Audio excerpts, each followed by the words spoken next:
Good afternoon, everyone, and welcome to today's webcast hosted by the Chartered Banker Institute. Today's webcast will begin shortly. Ahead of this, I just want to go over some housekeeping, that we are recording this session and to make you aware of that. The recording will be available via the Chartered Banker Institute YouTube channel shortly afterwards. And please feel free to submit questions via the Q&A box at the bottom of your screen. Our chair will direct them to the panelists towards the end of this webcast. We hope you enjoyed today's session, and I'm delighted to now hand over to our chair, Joanne Murphy. Thank you so much, Emma. A warm welcome wherever you're watching, live or catching up on the recording. You're very welcome to this Chartered Banker webinar, Breaking the Bias, in support of International Women's Day. I'm Jo Murphy, Chief Operating Officer at the Chartered Banker Institute, and I'm delighted to introduce our panel of experts who will share a wealth of knowledge and expertise on the subject matter which we hope to share with you today. So with me virtually, we have Dr. Iwi Ugabi Green, Reader at Manchester Metropolitan University, David Nikolic, Managing Director at Abstract UK, Liz Burton, Director of Diversity, Equality and Inclusion at the NatWest Group, and Tali Sholoma, Diversity, Inclusion and Wellbeing Leader. A very warm welcome to our panel, who we're going to come back to in a moment. The panel and I very much appreciate your attendance, especially during a period where we see so much heartache across our world. We're very grateful for your support, and as Emma said, we'd really like you to invite you to join our discussion with questions and comments or any reflections you have during our conversation today.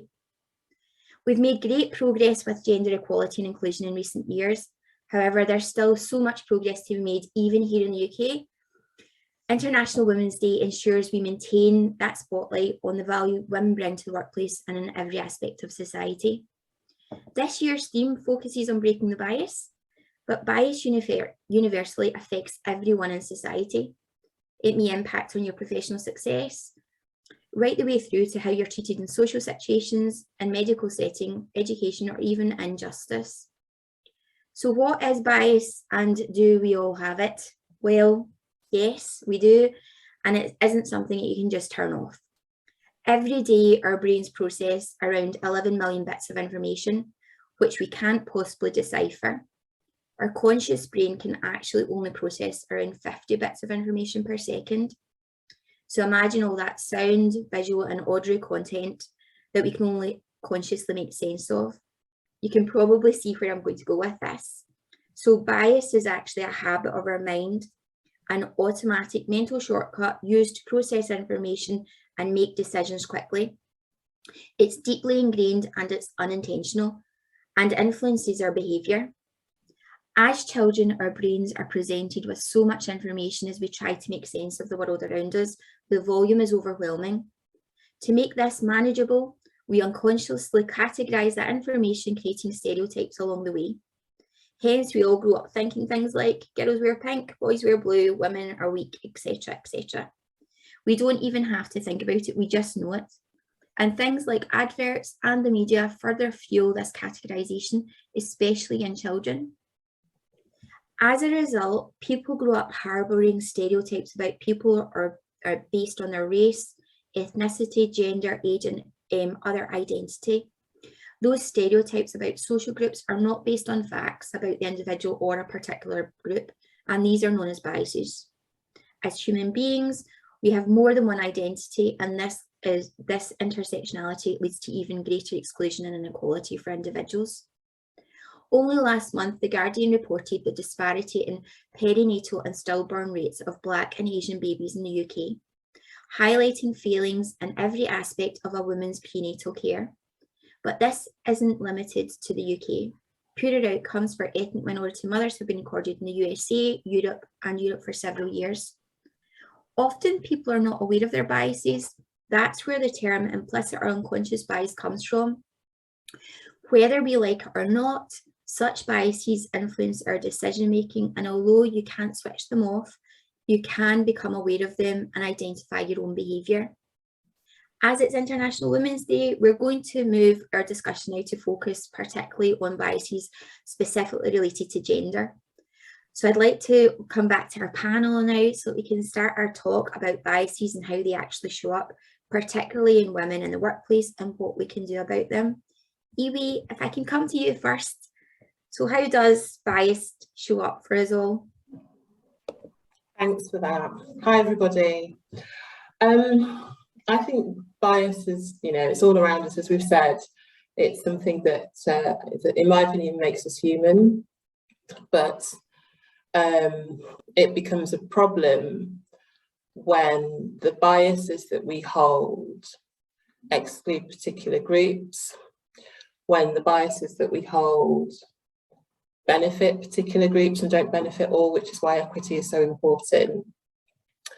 And it's not just about benefit, it's about power, and it's about how people who don't fit in to the mold of the biases that are carried and then become systemized through intentional actions, because I think we move beyond having this implicit bias to it actually becoming something that is embedded in policies, procedures, practices, how we do things.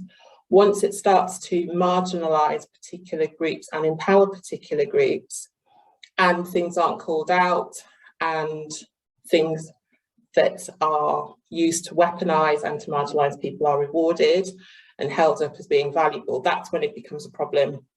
And I think some of that isn't actually even about what's overt. It can be this thing that you said before about perhaps implicit or not intentional in the symbolism, in the pictures, in what's represented, that people might think is quite innocuous and doesn't have a big impact on people around them. Actually, if you are a member of those marginalised groups, then that becomes something that others you and that takes you out of that community and makes you feel like you don't belong, right? And then you face that day in, day out, death by 10,000 cuts, as they say, becomes a huge problem. So I think bias is all around us. It's not, in my opinion, not something that can be eradicated, but it's something that not only do we need to be conscious of, we need to actually recognise that it permeates what we do in organisations, and we need to take actions to surface that, to acknowledge that, and to address that. And it is about action, it's not about conversation. It's great that we're having the conversation and that we start with conversations, right? But to move things forward, we need to have intentional, purposeful action that for any strategic or strategy or plan would be informed by data, for example, and would be, very intentional in how you go about addressing that. Can I just pick up on what he was sort of build off it almost, what she's saying? So I think I was sitting here at lunchtime reflecting on the questions of breaking the bias and how it shows up bias, and I saw a really impactful LinkedIn posting by a friend of ours, I think Tally knows as well, on our LinkedIn, in our group of D&I people, from Hannah from HSBC, and she sort of posts out there sort of 20-25 things that are bias showing up. I'll share a couple with you here, but this starts you thinking of the direction of where it is and how bias shows up. So not all disabilities are visible. Not all young people like social media.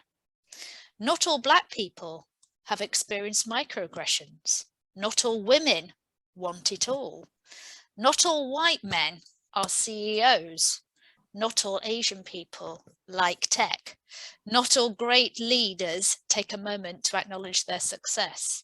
And not all old people hate tech. And I think I'll just share with you a couple of reflections there of this, exactly some of our biases that we all have, all carry, and to Iwi's point, all have a responsibility to challenge back. But I just thought I'd share that because if you're seeing it on LinkedIn, it's really quite a powerful posting of just some of the examples of how biases can start to show up.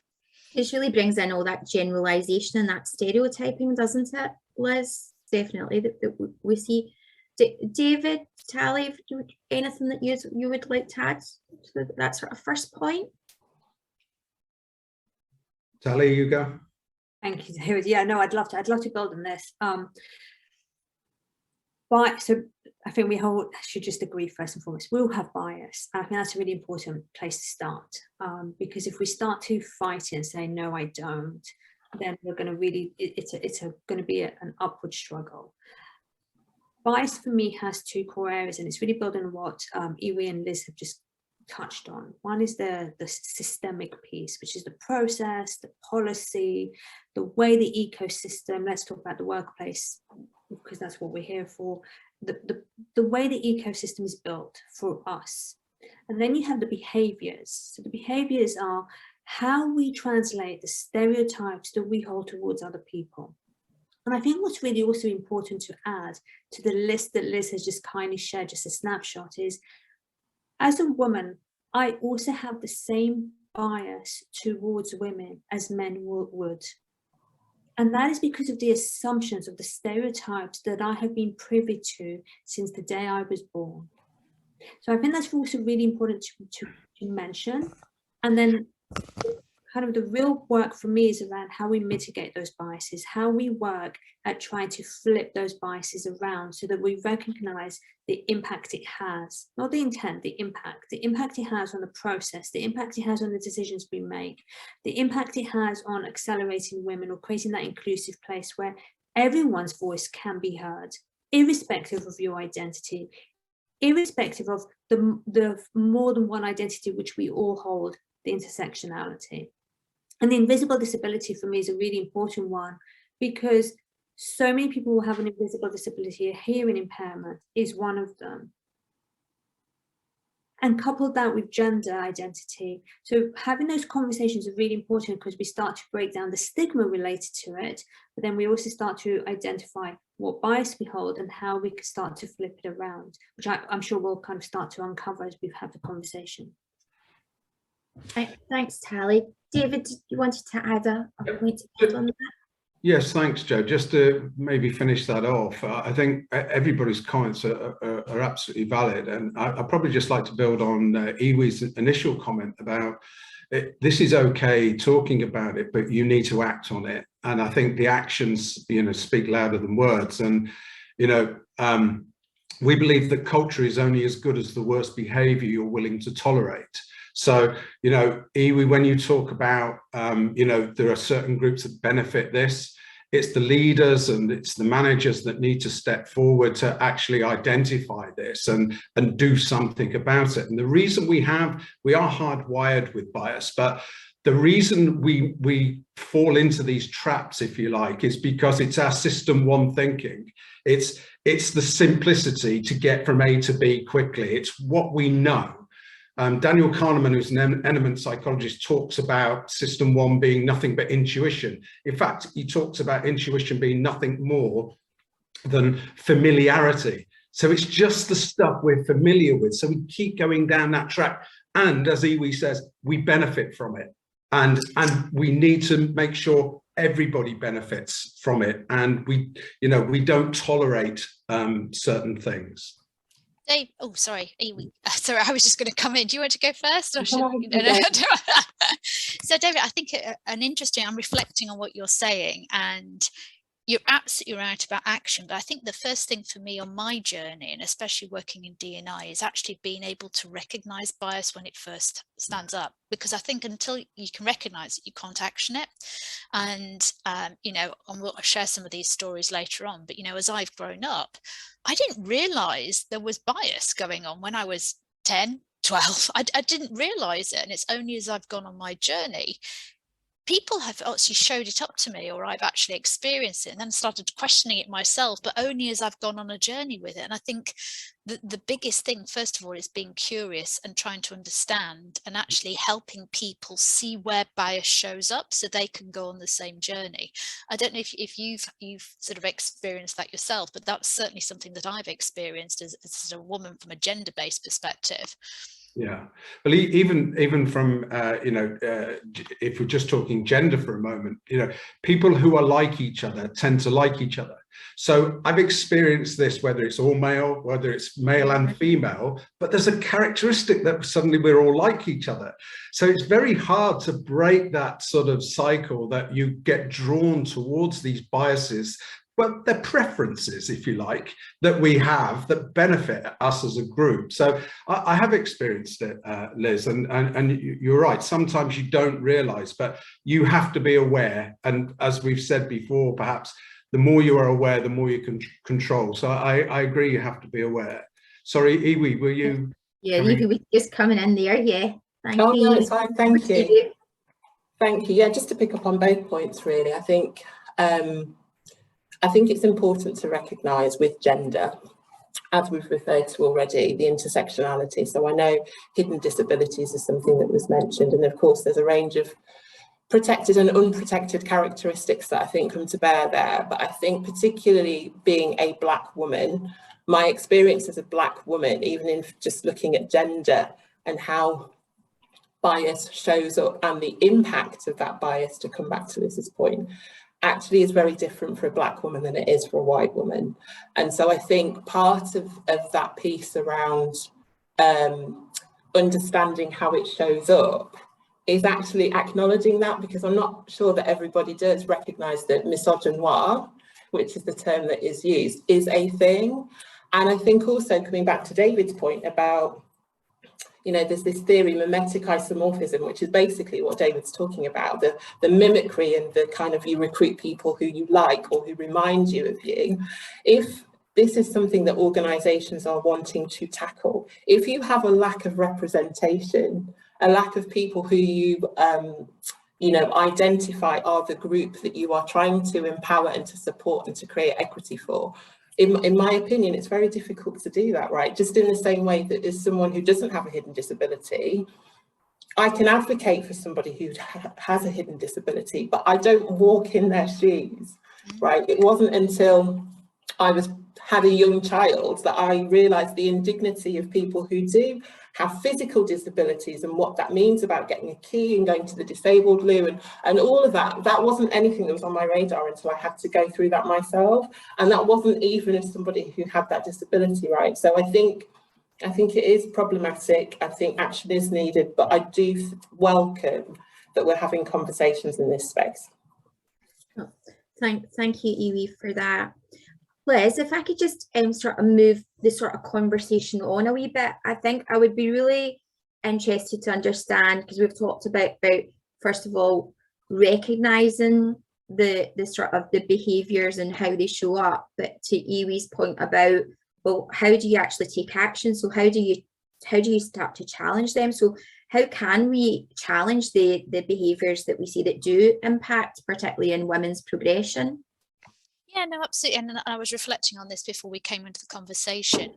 There are 4 things that we sort of give at NatWest, which is to help people in this space, which is when you spot something, there's sort of 4 actions you can do. You can either do direct action, i.e. call it out, but this depends on comfort, it depends on situation, it depends on who's around you, all these sort of things. So this is an individual to weigh up for themselves. But you can either take direction, speak up.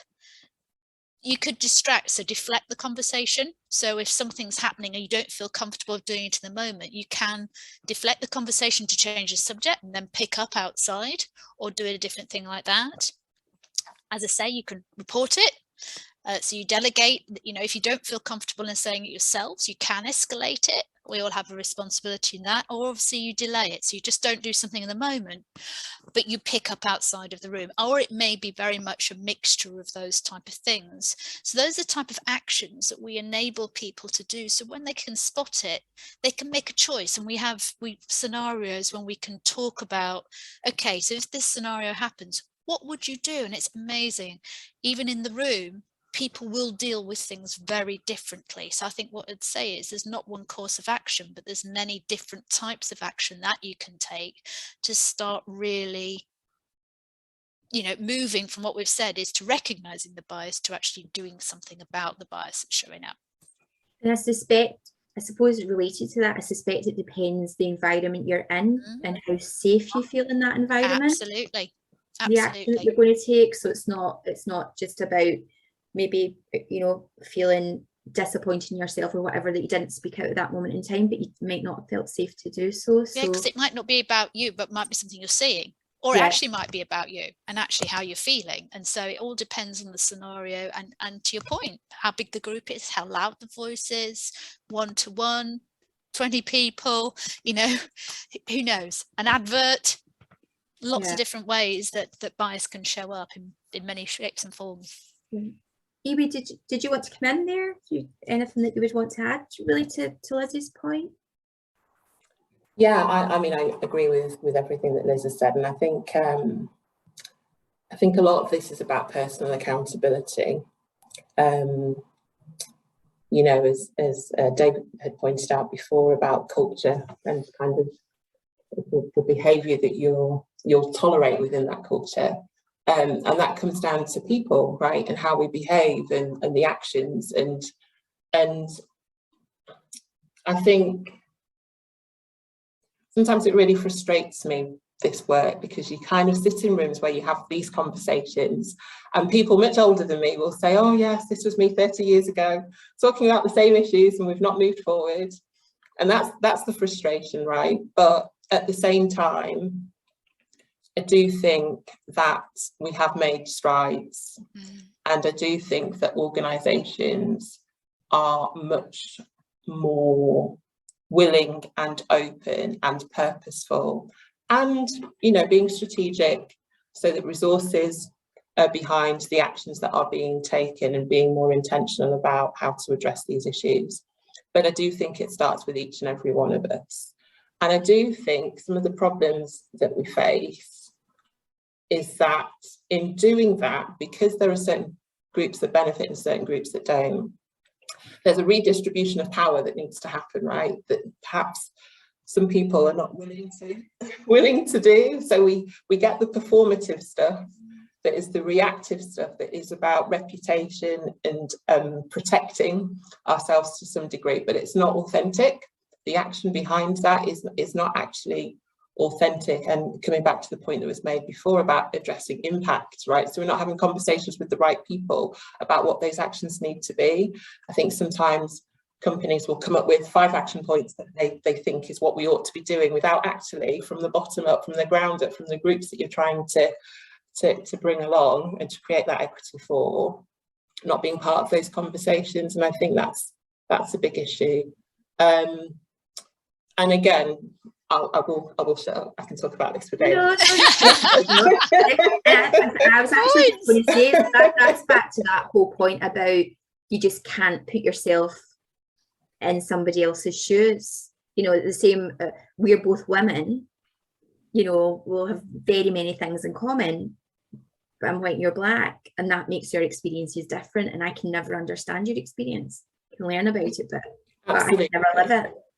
Yeah. Absolutely. And just the final point that I'll make, again, coming back to Liz's point, I think it was about safety, or I think it was EJ that might have mentioned, none of us are obligated to bring like our full selves or our identity to our workspaces. We're not obligated to do that, but you would hope that you'd work in an environment where you feel safe to do that, right? And then you feel that you've got agency and you're empowered to be yourself, to be authentic, and to be in an environment that's going to enable you to thrive. And that's what organisations need to be working towards in terms of actions, not just having those conversations, but actually working with those groups to create that culture and that environment. But it comes back to our own individual accountability, I think. Yeah. I just build on that. I think there's so much content here. It's so rich in actions and steps and accountability. And from an individual accountability, what we can all do, and we can all do right now, is when we're about to make a decision, just flip the name, flip the gender, flip the identity of the person that you've got a picture of. Just ask yourself, would I make the same decision? If I have any leaders here in the room today and you're about to promote someone, ask yourself, would I promote this person if it was a woman? If I'm about to hire someone, will I make the same decision? And I think that starts to really create an awareness, a really deep awareness and connection with your own personal bias, and start to recognize the decisions and impacts that you're making based on the stereotypes.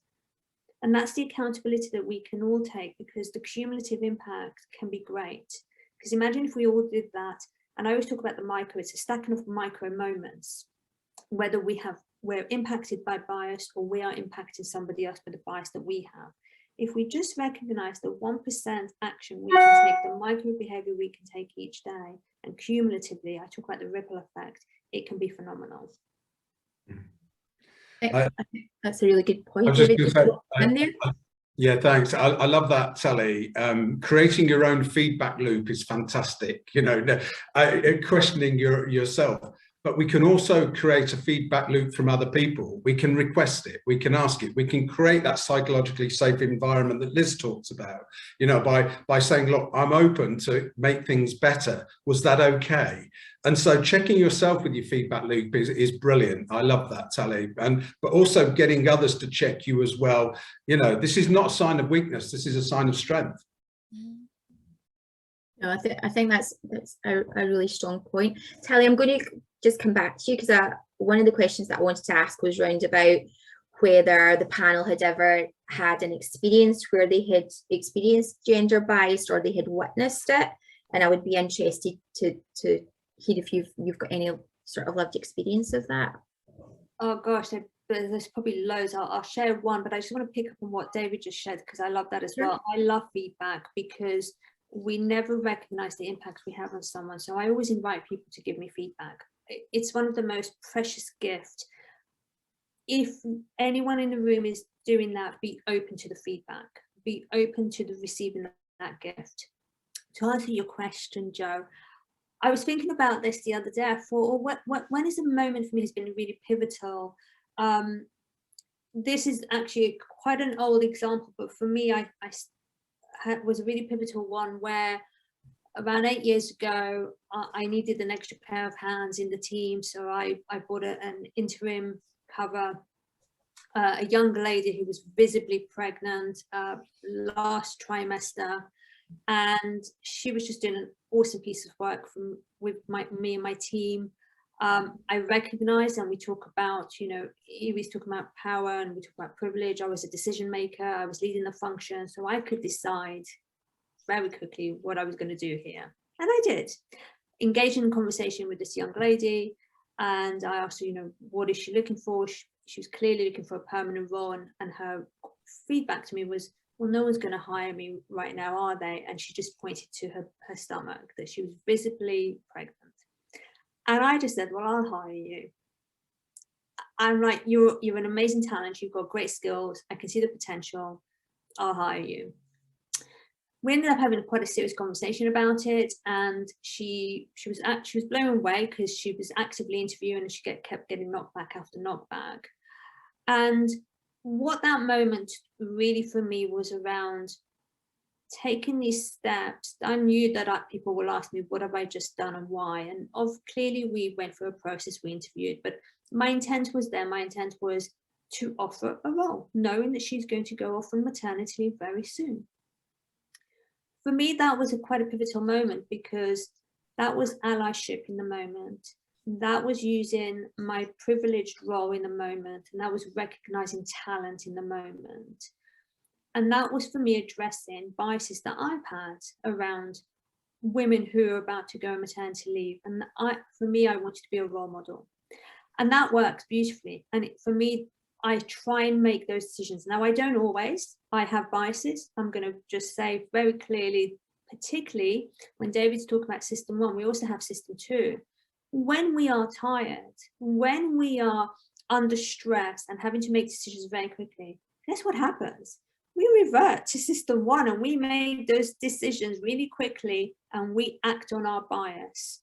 And I've learned over time just to keep, and what I do, and here's just a tip, and it works for me, is I count backwards from 10 until I've just managed to come back and go, okay, what am I about to do? And it's a tool that helps me. So that is, I wanted to kind of reframe in terms of what we can do. Where have I seen bias? Look, I've experienced it myself. A woman, clearly I identify more than one identity, race and ethnicity. My name, I think, gives it away in more ways than one for some people. You know, it's not pleasant. But what it does do is it motivates me more for the work that I do. And what it does is it's enabled me to have those uncomfortable conversations. So when we talk about, when Liz shares the 4 steps, it's quite hard. It's hard to have those conversations because they're personal. At the end of the day, we're talking about people, we're talking about emotions and feelings. And yes, of course, we'll use data to drive the intention, we'll use data to drive the strategy. But behind every number is a person. Behind every data that we make a decision is a human being. So a lot of practicing for me has been around and developing and delivering training around how to have those conversations. How do I have a conversation when I feel uncomfortable, that I've just noticed something that doesn't feel right to me? How do I get permission to talk on behalf of somebody else because they're not comfortable? And I'm still learning, because every person is different and every person's experience is different and unique. And I'm sure we'll talk about the in-group and out-group as well, because I know Iwi's touched on it as well. And I think that's also really important, that we start to look at that and how there's so many types of biases. And I know we've touched on affinity bias as being one of them. So for example, when we're recruiting, we typically talk about culture fit, right? What does culture fit actually mean? Ultimately, it means affinity bias. It means I want to hire someone that looks like me, or I'm comfortable with. So breaking, that's how affinity bias I have experienced many times. And I can give you some more examples, but I'm mindful of time. Performance reviews. It's that time of year when performance reviews takes place. We've seen the same happen. So there are many ways it can show up, and finding ways to address it either through data, through behaviors, through conversations. Jan, you're on mute. And Liz, I was actually just about to say, can I bring you in? That's okay. Yeah, I helped you there. Good segue. You're reading my mind there. That's what I was doing that word actually. So yeah, I wanted to bring you in because you've obviously got that depth of experience from different industries as well. So I'd be really interested to see if it's something that you've either witnessed or you've experienced yourself. I think there's 2 different things. I don't think it's sort of industry specific. It's more about sort of just generational almost, to be honest with you. So I've got 2 examples. One where of me when I was young, I won't give you my age, but it's interesting. I lived the experience of a stereotype when I was thinking about my career when I was very young, choosing my A-levels. And somebody turned around to me and said, why do you want to do A-levels? Don't you just want to go to secretarial college? As if that was the pathway that every woman does. And that's not denoting any, but that was seen as the thing to do. And that's when I first experienced, I think, sort of an experience of sort of stereotype of a type of person. That's what you do. And I just like, oh, wow, okay. But I, continued on with A-levels. I think the other example I would give you is when I had children myself, and we highlighted on when you had children, but I took on the stereotype of what I had seen my mum do with children, and I owned that. And that's actually and it was not until somebody pointed it out to me, and that was my boss, because I kept apologizing at the end of the day for going to collect my kids early, and it wasn't early, right? It was going to collect them from nursery at 5:36, right? But I had to leave slightly earlier than everybody else left. So I used to apologize. You say, I'm really sorry, but I'm going to have to go at 1:45 because, and he turned around to me and he said, stop apologizing.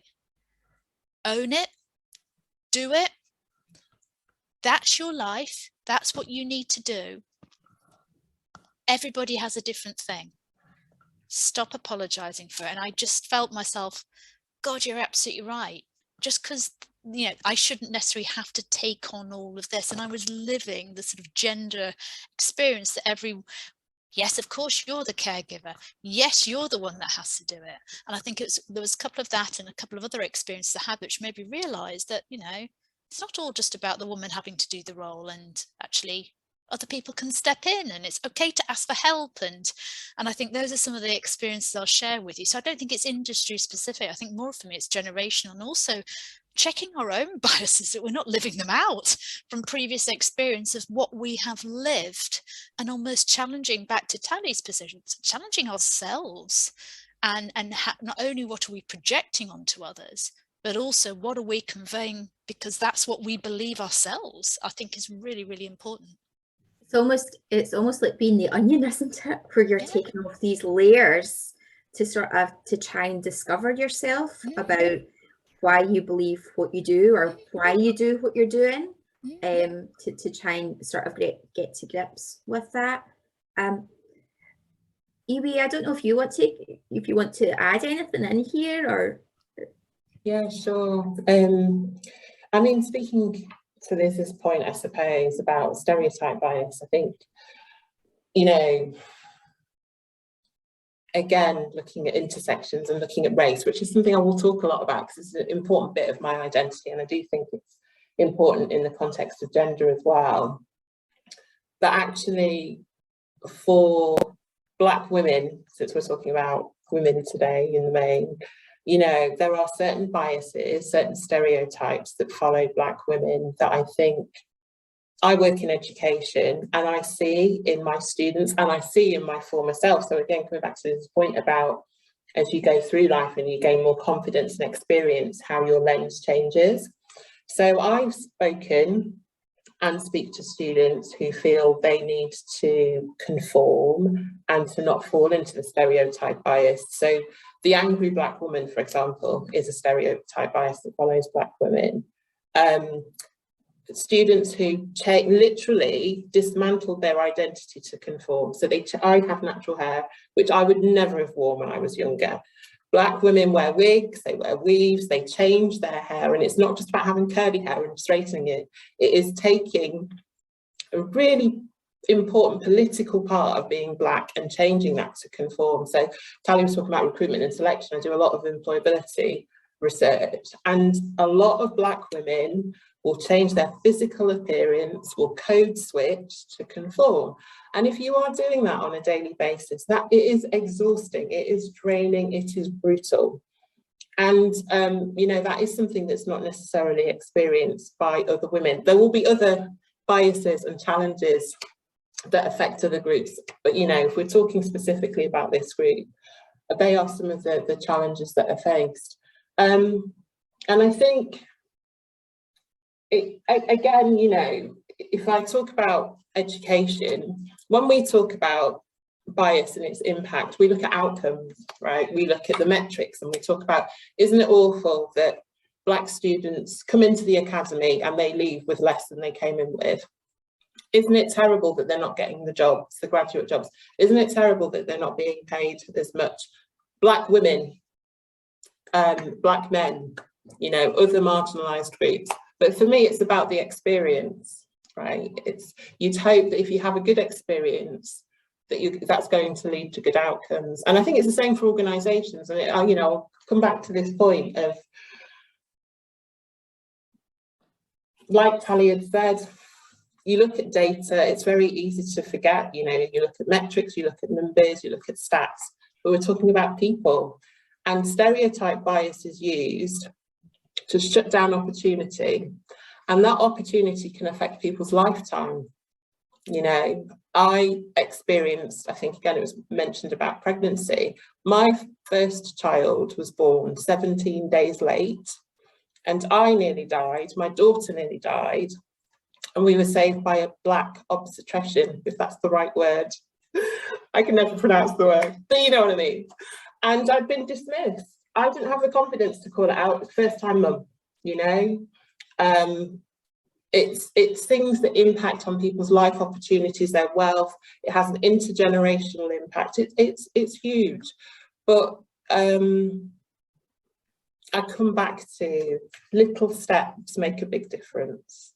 It can make a huge difference. Can I just, first of all, thank you for sharing that. I'm always humbled to be in these rooms because it's the power of storytelling that can really ignite the emotions to make a difference. And thank you for bringing the conversation, covering, code switching, because it's so fundamental. And this is something for whoever's in the room today, is just, again, it's about paying attention to your colleagues, to behaviors that are changing. If you're seeing someone who performed really well and then starts dipping in their performance, ask why. it could be because they are burnt out from covering and code switching. It could be because they are working so hard to cover their identity and who they are that it has an impact. It could be because they're not getting the support that they need from an allyship in the workplace. And it is always, for me, the micro moments that can make such a big difference. And it's the power of the human conversation. I always say this work is around the emotional human connection. Because if we can start to build those conversations around curiosity, safe space to have conversations, we can start to make an impact and the outcomes. Yeah.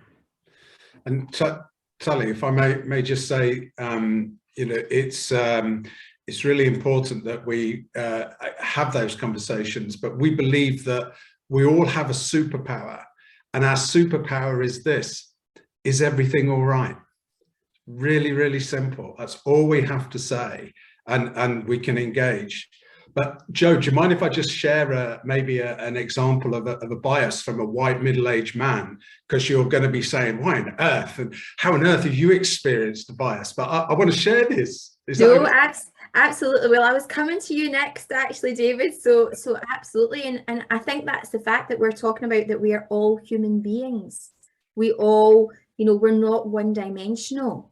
There are many different things that we all face as individuals, and we talked about a wee bit about intersectionality of that as well. So no, please do share, because I think Tali's absolutely right. It's with the storytelling and the sharing, that's where people can really think about, gosh, I never thought about that before, or I didn't think about it in that light. So yeah, over to you, David. So very, very quickly, we were research partners with the Financial Times in 2013 on gender bias, and we were looking at, you know, why there were so few women at the helm of the FTSE 100 companies, etc. So, because of the research that we did, in 2014, I personally was invited to a Women in Business conference at the ICC in Edinburgh. And of course, you know, I went along all guns blazing, thinking this is going to be a great conference. I'm there as an observer, as a bit of a guest. I'm not speaking, so I'm not on the agenda. And at the door, the doorman said to me, he says, "You've got the wrong venue, mate." And I said, no. I said, I'm at the Women in Business conference. He said, "Unless you've got a dress on, you're not coming in here." And I said, "Look, hold on." I said, "I'm a guest, here's my ticket." And he wouldn't let me in. So I had to phone somebody. They came and got me. And remember, this is like 7 years ago. They came and got me. They took me to the cloakroom, and then they disappeared. So I put my coat in and everything. I walked into the room, and there was almost 400 women in this room and just me. And I walked in, the piano player stopped playing in the corner, the tumbleweed went across the room. And I thought, this is what it feels like to be a woman in a man's world. It was awful. And you know what? It's that lived experience I think everybody should have from time to time. So I wanted to share that because it is bloody awful. And, you know, we project that sometimes on other people. And the more we are aware, again, the more we can control. When you're the one that's excluded, that's when you feel it, isn't it? It's when you're the... Thank you. What a powerful story, though, David. Thank you. I think more should experience, and also shared the story in the way that you felt. I think it's really powerful. So thank you for sharing it. Absolutely. Yeah, totally. Thank you for sharing that, because what you've just really shown is what it feels like to be the other. I should now say that the Women in Business do actually now have male members as well. So that they have started that. They started that I think last year or the year before. So they definitely see and we all need that, don't we? And actually, David, that was one of the points. So it's about male allies as well. It's about, well, a bit female allies too, because we do need that's so important to develop us. And can I say, even note on the audience today, it's lovely to see some men and women in the audience today, just literally because we need everybody to help on this. This is about driving change for us all in all different circumstances. We need everybody to help. So I noticed that myself, which was fantastic. As the years have gone by, we've got a much more varied audience, which is good news in its own right. Which is, it's absolutely critical, because it's as a collective, isn't it? It's as a collective, as individuals, that we can actually do these micro moments, as Tally calls them. I call them TNT, so tiny noticeable things. So we can do these little things that actually together can make such a massive difference. So David, so I did have a wee question that I wanted to come to you on, which was about like as like our profession and challenging attitudes towards bias. What steps can we really take as a profession to sort of challenge the attitudes and that can then support inclusivity? So in your experience in the work that you've done, would there be any hints and tips you would give us in that area? Yeah, thanks, Jo. So attitude is a fixed way of thinking. It's just how we've learned to think. And our attitudes towards bias, towards gender, towards race, et cetera, is a fixed way of thinking that we've learned. And one of the things, some of the steps that need to be taken, I spoke about culture right at the beginning, that culture is only as good as the worst behavior you're willing to tolerate. So as a result of that, you have to set your bar either high or set your bar low. What will you tolerate? Because as a leader in a business, what you allow under the radar is what everybody else will sweep under the radar. You have to set your own bar. And I'll just give you an example that for example, leaders and managers, they need to be actively inviting the views of others. So let's just say, let's just become a bit more transparent. Let's visibly commit to inclusion in our business. And as a result of that, we may have to invite the views of others, but that alone is not enough. Just asking somebody for their view, they may not want to give you their view. They may not have a safe environment. They actually don't feel like giving you their view. They're not going to educate everybody else today. I don't want to tell you. So you've got to draw the view. And an example of that would be, you might have the most, let's say you might have the most junior person in the room. You could have the quietest person in the room. You could have the most underrepresented person or the invisible person. But what you have to do is invite them. And as a result of that, if you're pulling a grouped scenario or a meeting together today, yesterday you should have got the agenda out to everybody and you should have picked maybe a couple of people out, said, have a look at this agenda. Is there anything on here? And it might be the quietest person in the room. Is there anybody on here, anything on here that you have an opinion on? Yes, that. Tell me, that's really interesting. Do you mind if we share that at the session? No, that's fine. We'll get it out early so you're not sat there with anxiety waiting to talk. Brilliant. So now you've dealt with the quietest person, but that takes a bit of effort. That takes the system two thinking, Sally, that we spoke about earlier. This takes a little bit of effort to tee it all up. It means you've got to take some time, get more organized. But what you then start doing is you start creating the environment for everybody else to behave within.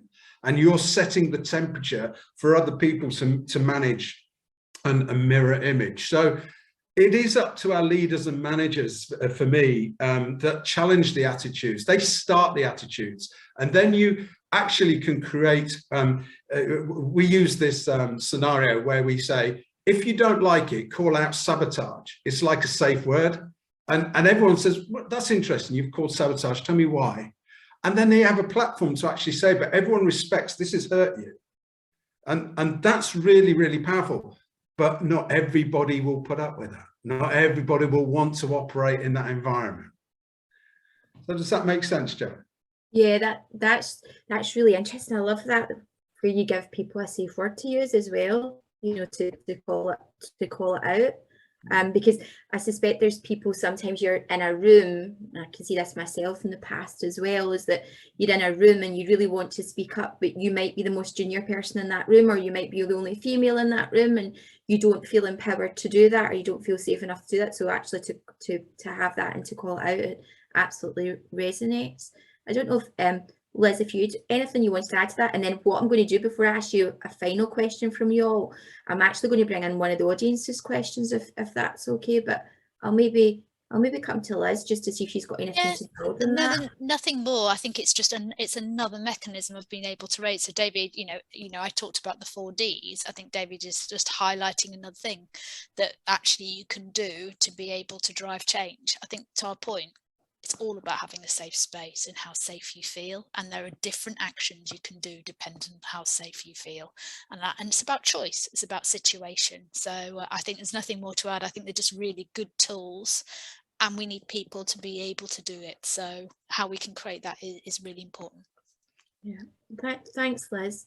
I'm actually going to come to an audience question though, because we do really appreciate our audience participating, and one of our audiences said, they're just really sad and frustrated about the gender pay gap, and we all know that during the pandemic, actually, that's not been good news at all. It's actually got worse for a while again.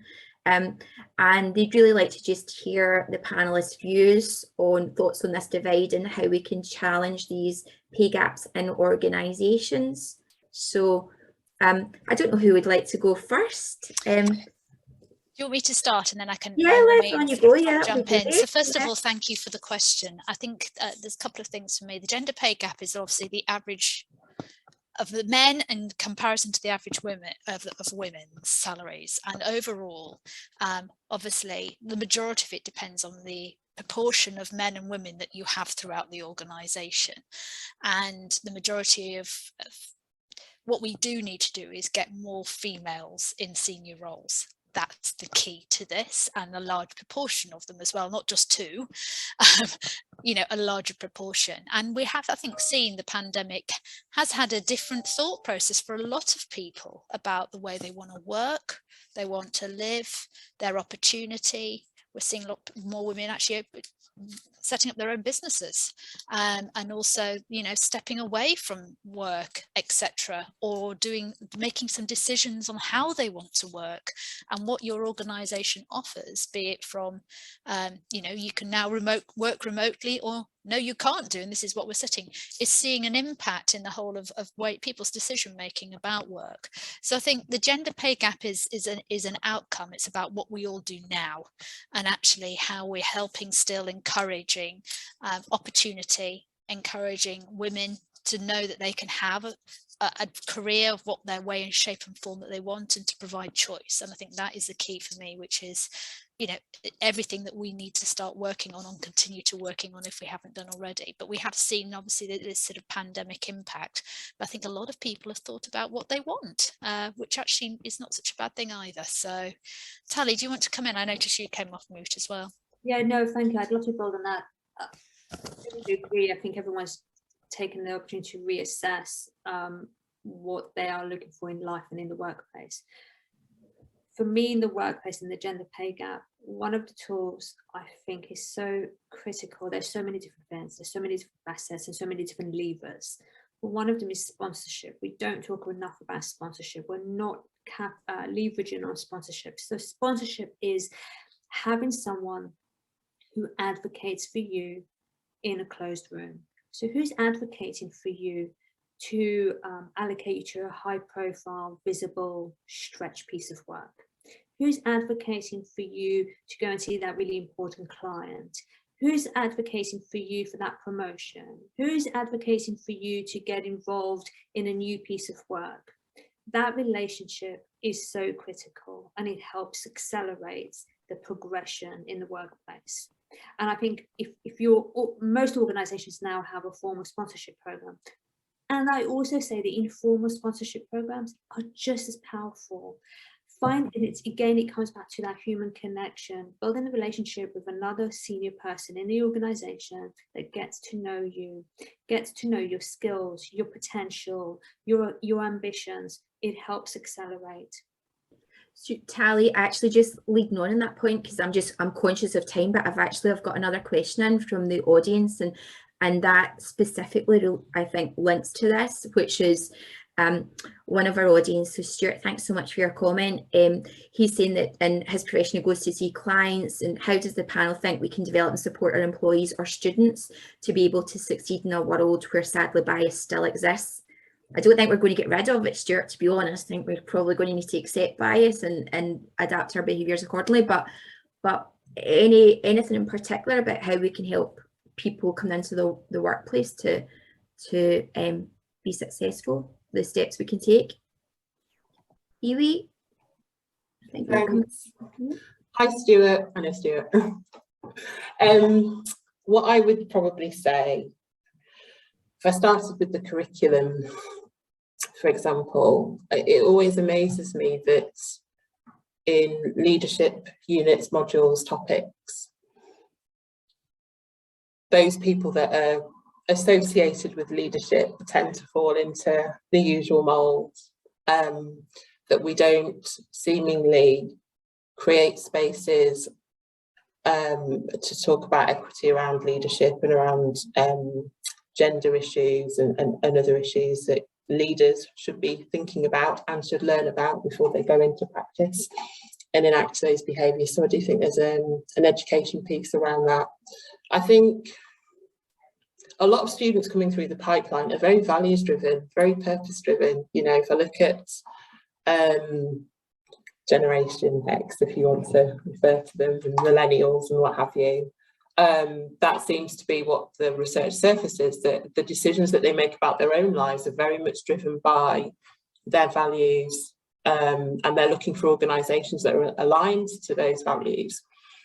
So I think in terms of bias and better preparing students for the workplace, these are our thought leaders of the future, right? These are the people that are going to be leading organisations in the future. And I do think universities and formal education has a place for that and a responsibility for that, to create the spaces to have that discussion, that dialogue, because actually, as we've spoken about, in the workplace, that's very difficult. And